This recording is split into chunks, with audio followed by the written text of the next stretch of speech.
picture us there in Cohasset, and Steven's over behind his keyboard, you know, kind of sitting up in his royal chair there. And everybody's, you know, every time we come to rehearsal, everybody pretty much winds up in the same position, you know. And Steven is kind of the master of ceremonies. You know, a lot of times he'll either be playing his keyboard or he'll just be listening while the rest of us are playing. And it's kind of a lucky thing because when you're in a situation and you're the only person in the room who's not sitting there concentrating on exactly what he's playing, you know, your mind is sometimes a little more free to just start throwing ideas around, and and Steven is definitely good at that.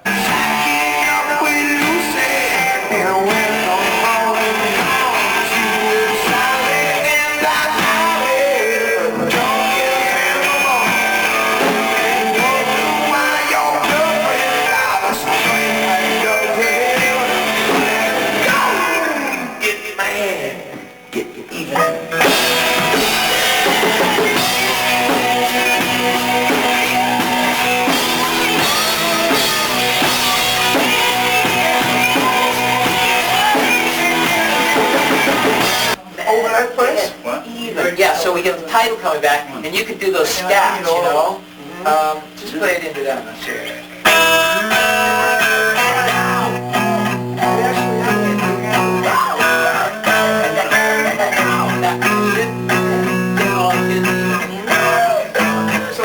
He's a town planner, Bruce Fairburn. He's the one that says, no, move that bridge. It's no good there.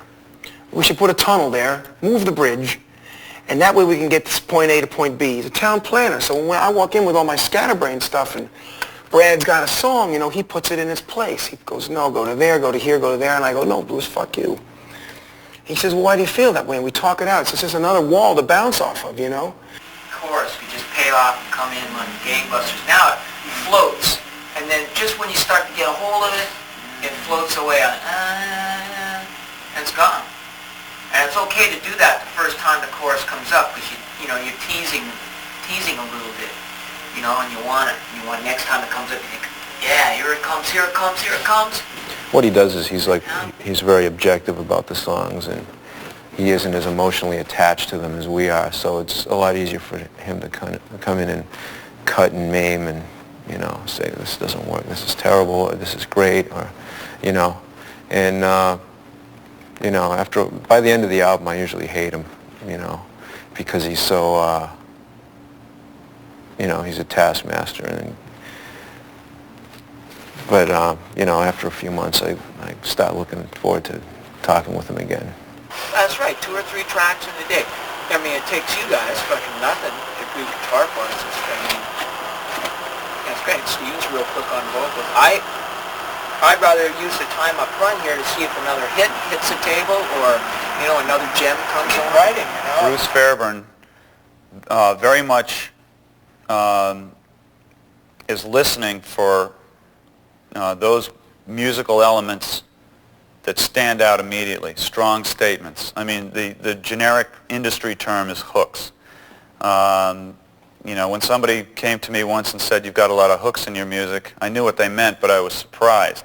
Because I just thought, you know, hook, that's a cool riff, you know, or that's a really, that's just a really cool part. I really like this part here. But somebody else might call it a hook. Fine.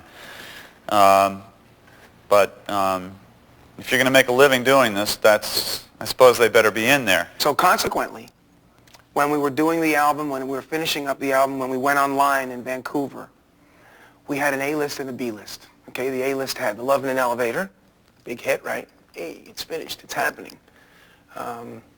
What It Takes, big hit. But the stuff like Monkey on My Back, Voodoo Medicine Man, all the B-list stuff was kind of put on the back burner. And I hated that, and I fought for it for months. If you worked on a little longer, you yourself said you wouldn't want to spend all day on a song. No. So if we don't get a song that just happens to be a little hard, like, you know, hey, whatever. I'm the Walrus by the Beatles took a long time to do. but also if it was approached like this, it'd have been put on the back burner. That's all. You can't dismiss that. Is that totally not true? I mean, you know, I'd have passed on two of these. Yeah, in at that the studio, we'd have never wound up doing sniffing, never wound up doing monkey on my back if I didn't go, Jesus. You know, just that little bit of nuts. I don't want to sway anybody. That's how I feel. The process of picking out which songs to work on is excruciating, fascinating. Well, in that case, you know, we should go to the York Theater, get an 8-track in there, demo all these songs, finish them. Why is that? We're doing it here. Yeah, but it only cost you $50 a day there. Here it's costing you, you know, $1,500. Well, you going to let that get in the way of art? Something that might come out and gross you $15 million? No, obviously not, but I'm just saying, theoretically, all that should have been done before we were here. Like last album, we had all the I think we had all the songs kind of up. No, it was the same thing. Everybody ran into Steven wasn't ready, but you know, there's a certain amount of magic there, you know? I mean, if you come in here and it's like pick it out of a garbage can, everybody be doing it. It's not that easy. It's the hard stuff, you know? I just think we should do what we set out to do. Get these songs done. So what do you want to work on tonight? It's wicked tense. Are you kidding? It's those are your babies there, and people are coming in and telling you which ones are, you know, going to grow up and which ones aren't. It's hard because, you know, you believe in the songs and you work on them. I mean, we've got songs we've worked on for, you know, over and over and over again, and they just don't make it. Jim's ballad, definitely we have to cut, because it's a good song too. Yeah, but it doesn't have lyrics on it. Well, I know, that's the So crime. you see, what I'm saying here is, where are you judging? I'm judging whether the song is great or not. By what? If you're using the lyrics as a mirror, how can you say that about that? Well, I'm using the lyrics and the song as a mirror. If there were good lyrics for Jim's song, it would be a hit. Some of those songs may stand up like Jim's, like that ballad stands up by itself musically to begin with. So, you know, we know it would be that much. It's just going to be that much better. It's a combination of music and the lyrics. Yeah. For example, I don't get that feeling off News for Your Baby. I've heard the lyrics. I've heard the song. To me, it's a good song, but it's not a hit. Good song. But, you know, unless a miracle happened with it, which can happen sometimes, you know, it's not a great song. The thing is, though, I mean, I don't know if any one of those songs, I mean, I don't know because they're not done, but how many of those songs will actually knock off any of these when these are done? And there's a reason why they're on the A-list, you know? I think it starts like this.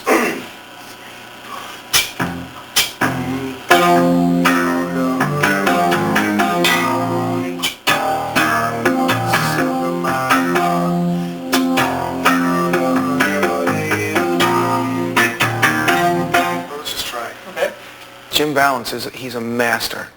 I mean, he's another guy that, you know, you look at him, he looks like some guy, some old guy, you know, he's some brain, some rocket scientist, but he really knows how to let the kid out and be free. I grew up under the piano, you know, and I use what's inside of me, you know, the God-given gifts and the gifts that I received from my parents and from my father's father, because they're a whole classical musician family, and my father playing these sonatas and all that stuff. And so I use that gift as a tool.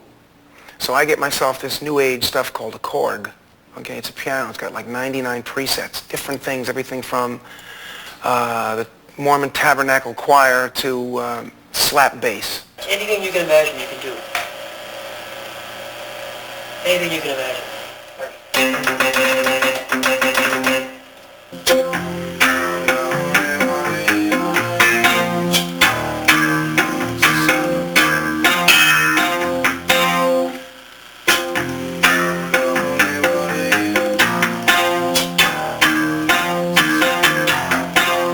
Suddenly I fell into this down the honey, well, Tom Hamilton's thing.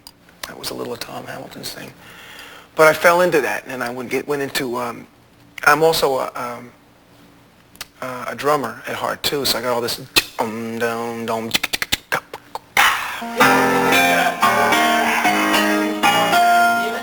other thing in the solos is to let him open it up and get bang, bang, bang.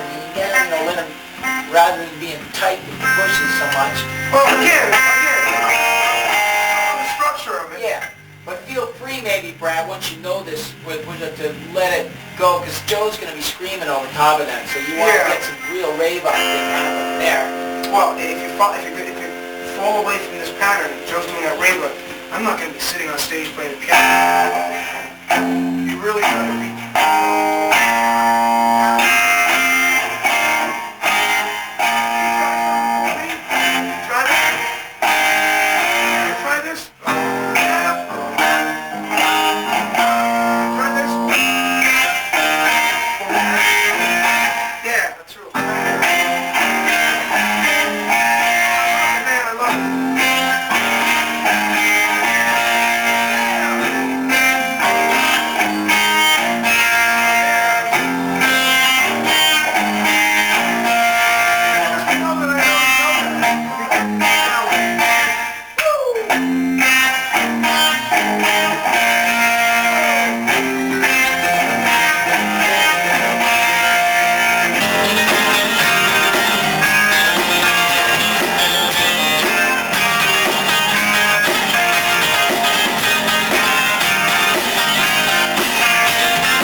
It's like building a ladder.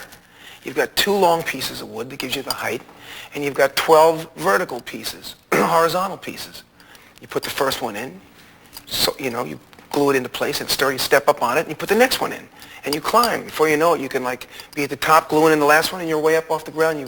You've done the thing.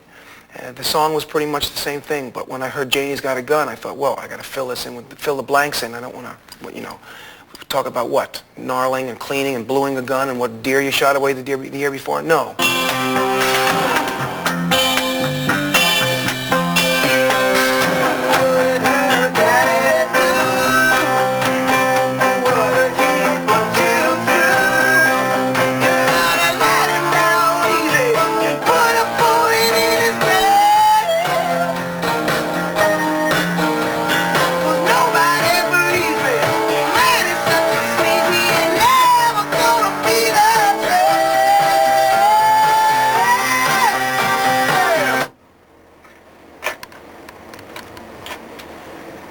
Because nobody believes me. Man is such a sleaze.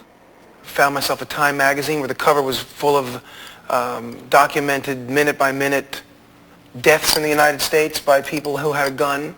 Just started thinking along those lines, and then always pulling back a little and getting simple.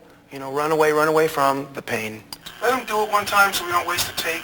Let them try it one time. We're just doing it on input. Here we go. We'll try it again.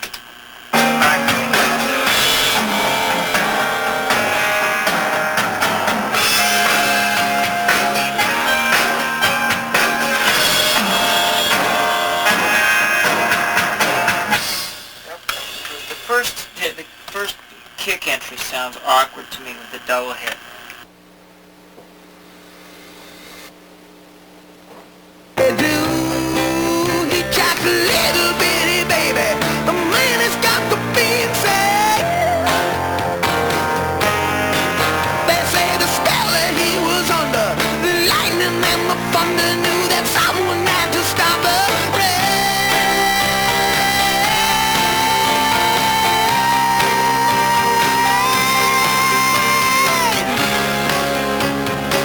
Part of me wants to say, what a socially relevant statement this is. You finally made Stephen.